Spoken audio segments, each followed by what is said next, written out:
একদিন আলী মক্কার ঘরে ফজরের নামাজ পড়ে, আয়না দিয়া আপন শুরু দেখে আপনায়। ওরে আয়নাতে রূপ দেখে আলী অমনি উঠিলেন বলি, আমার মতো এমন সুন্দর নাই আর দুনিয়ায়। ওরে আয়নাতে রূপ দেখে আলী অমনি উঠিলেন বলি, আমার মতো এমন সুন্দর নাই আর দুনিয়ায়। তখন দুই ইমাম দাঁড়ায়া ছিল,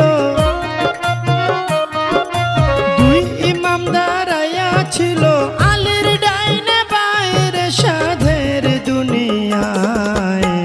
যার যেখানে মরণ লেখা যায়, তবে যার যেখানে